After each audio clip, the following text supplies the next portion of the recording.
तो इस वीडियो में हम लोग बात करते हैं GERD की, जिसको मेडिकल टर्म में गैस्ट्रो इसोफेगल रिफ्लेक्सिव डिजीज बोलते हैं ना। तो गैस्ट्रो इसोफेगल रिफ्लक्स डिजीज को शार्ट में एसिड रिफ्लक्स भी कहते हैं। माउथ कैविटी ओइसोफेगस के माध्यम से स्टमक से जुड़ती है, यानी जो माउथ वाली कैविटी है वो ओइसोफेगस एक ट्यूब है, उसके माध्यम से किससे जोड़ती है? स्टमक से जुड़ती है। जहां पर ओइसोफेगस स्टमक से जुड़ता है वहीं पर स्टमक को बंद करने के लिए स्फिंक्टर पाया जाता है ना। देखिए ये ओइसोफेगस की ट्यूब है, यही ऊपर जाके माउथ से जुड़ती है और वही नीचे आके किससे जुड़ती है? स्टमक से ना। तो यहाँ पे देखिए स्फिंक्टर पाया जाता है ना। ओइसोफेगस जब स्टमक से जुड़ता है तो क्या पाया जाता है? स्फिंक्टर पाया जाता है। अगर ये स्फिंक्टर बंद होगा तो एसिड वापस नहीं जाएगा, तो ये नॉर्मल है ना। अगर ये स्फिंक्टर ठीक से बंद नहीं होगा, ठीक से जब बंद नहीं होगा तो एसिड बैक फ्लो करेगा ना। तो एक कंडीशन कैसी है? एबनॉर्मल है। इसी को एसिड रिफ्लक्स बोलते हैं। यानी एसिड रिफ्लक्स होता क्या है कि ओइसोफेगस और जहाँ पे स्टमक एक दूसरे से मिले हुए हैं, मिलने की जगह पे जो वाल पाया जाता है, जो स्फिंक्टर पाया जाता है, वो ठीक से बंद नहीं हो रहा है, तो एसिड ऊपर जाएगा। जब ऊपर जाएगा तो उसी को क्या बोलते हैं? Acid reflux. यानी एसिड रिफ्लक्स ना हो इसके लिए जरूरी है कि जो स्फिंक्टर है ठीक से क्लोज हो। देखिए इसमें क्लोज हो गया तो बैक नहीं कर रहा है, इसमें क्लोज नहीं है तो ऊपर जा रहा है। जब स्फिंक्टर ठीक से बंद नहीं होगा तो स्टमक में बनने वाला HCl एसिड ओइसोफेगस की तरफ जाने लगता है। इसे ही GERD या फिर एसिड रिफ्लक्स कहते हैं ना। अब एसिड रिफ्लक्स के सामान्य लक्षण कौन कौन से हैं? अगर सामान्य लक्षणों की अगर बात किया जाए तो ये तो बहुत आसानी से पहचाने जाते हैं। छाती में जलन, मुख्यतया खाना खाने के बाद जलन होती रहती है।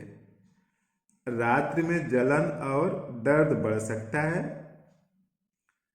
खाना निगलने में दिक्कत आ सकती है।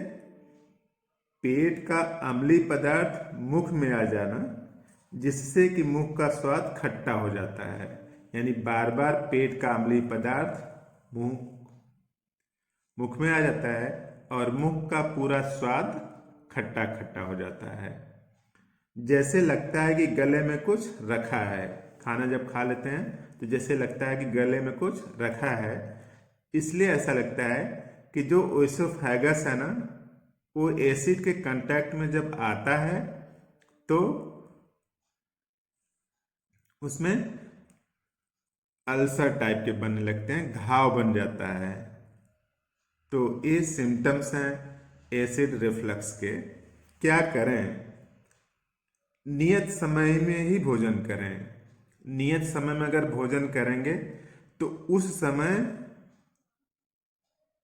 बनने वाला पूरा का पूरा एसिड यूज हो जाएगा ना, तो बैक फ्लो नहीं करेगा।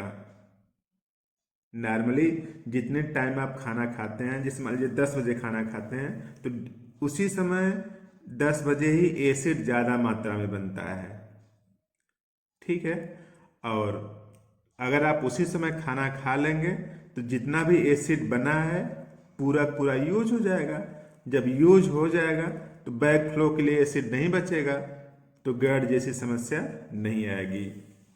और अधिक तेल मसाले का सेवन न करें, कम तेल मसाले का यूज करें।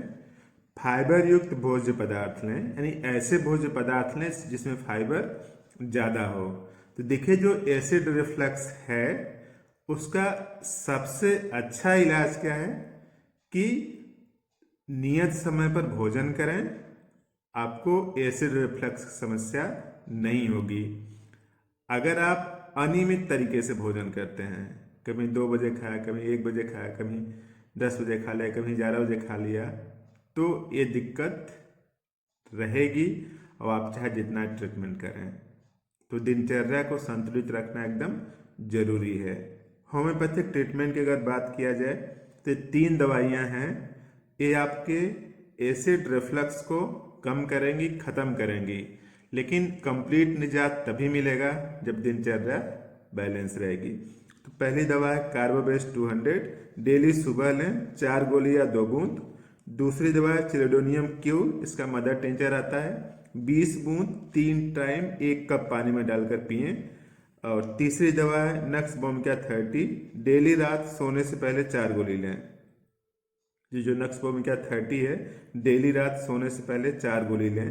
तो इस तरह से इन 3 दवाओं से और दिनचर्या बैलेंस रखने से आपकी जो गर्ड की समस्या है वो समाप्त हो जाएगी।